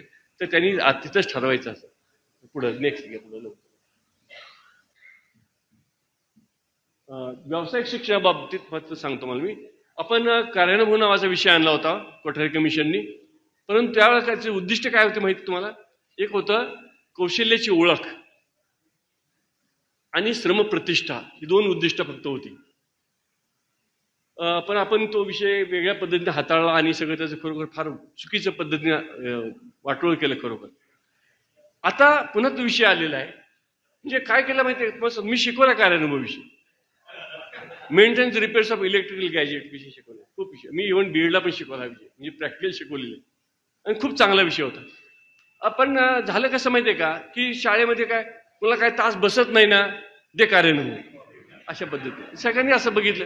आणि केवळ शिक्षकाचा दोष नाही, त्यात मुख्याध्यापकाचा दोष नाही, पालकांचा पण दोष आहे. आता सुद्धा पालक असं म्हणायला लागले. आत्ताच आजची बातमी पेपरला एक ठिकाणी पालक असं म्हणतायत आमच्या मुलांना तुम्ही अशाला व्यवसाय शिक्षण देता, तुमची पोरं मात्र साहेब होणार ना आमची पोरं काय तुम्ही व्यवसाय शिकायला लागता का. ही पालकांची धारणा आपल्याकडे पूर्वीपासून अशीच आहे. तेव्हा पालकांनी पण असंच विचार केला की असले फालतू काही करू नका. कोठारी कमिशन सुचवलं होतं 11वी-12वीला खरं म्हणजे व्यवसाय शिक्षणच जास्तीत जास्त मुलांनी घ्यावं आणि थोड्या मुलांनी कॉलेजला जावं.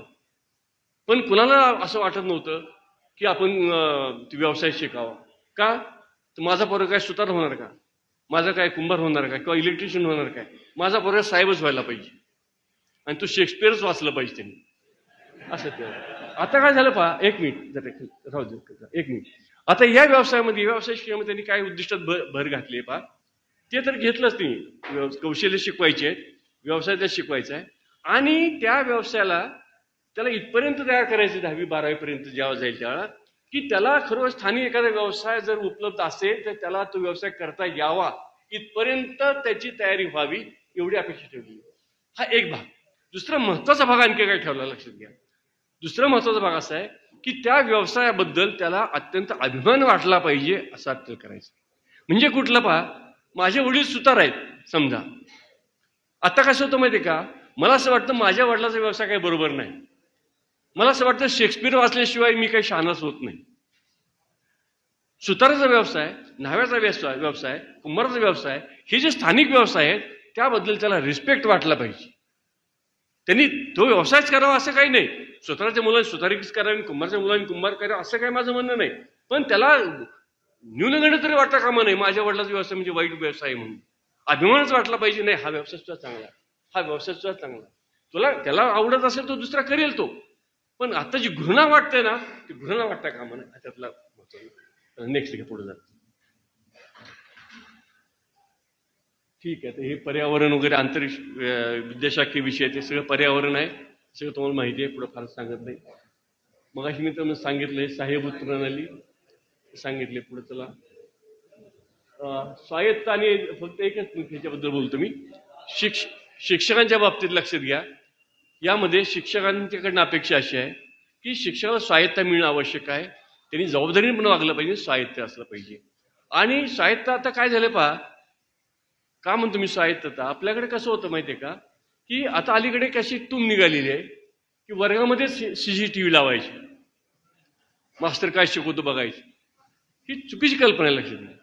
हे माझ्या ह्याच्यावर माझा जो काही हक्क जो आहे त्या हक्कावर गदा आहे, लक्षात घ्या. हे चुकीचं आहे. हे माझं स्वातंत्र्य आहे, मी कोणत्या पद्धतीने शिकवायचं, कोणता विषय शिकवायचा, कसा शिकवायचा, कसा धडा शिकवायचा, हे माझं स्वातंत्र्य आहे. हे कुणी गमवायचं नाही, हे सगळ्यांनी लक्षात ठेवायचं. हे त्यात महत्वाची गोष्ट. तर पुढे देखील संस्कृत जाहीर सांगितले मी तुम्हाला संपलं. ठीक आहे, तर मला वाटतं आपण आता इथे थांबूया. शालेय प्रक्रिया मी तुम्हाला सांगितलंय की शालेय प्रक्रिया जी आहे तुमची जी शालेय म्हणजे तुम्हाला नेमून दिलेला अभ्यासक्रम आणि तुमच्या शाळेची किंवा तुमच्या संस्थेची जी काही उद्दिष्ट असतात त्या उद्दिष्टाच्या अनुषंगानं तुमच्या शाळेतले जे काही उपक्रम चालणार असतील ते तसेच चालले पाहिजेत. म्हणजे शाळेचं उद्दिष्ट वेगळं आणि तुम्ही वेगळे उपक्रम करता हे नाही चालणार. म्हणजे एका शाळेमध्ये असं आहे, लक्षात घ्या की त्या शाळेत जर असं उद्दिष्ट असेल की आमच्या शाळेत संस्कार हेच आमचं ध्येय आहे, संस्कार करणं, आणि तुम्ही जर त्या शाळेमध्ये एकही तुमचा कार्यक्रम करणार नसेल सांस्कृतिक म्हणजे काय सामाजिक याचा जाणीवेचा, तर मग ते चुकीचं आहे, लक्षात घ्या. तर अशा अर्थानं ही शालेय प्रक्रिया जी आहे ती अशा संदर्भात आपल्याला विचार घ्यायची आहे. मला वाटतं आपण या ठिकाणी थांबूया. जर काही तुम्हाला शंका असतील तर विचारा.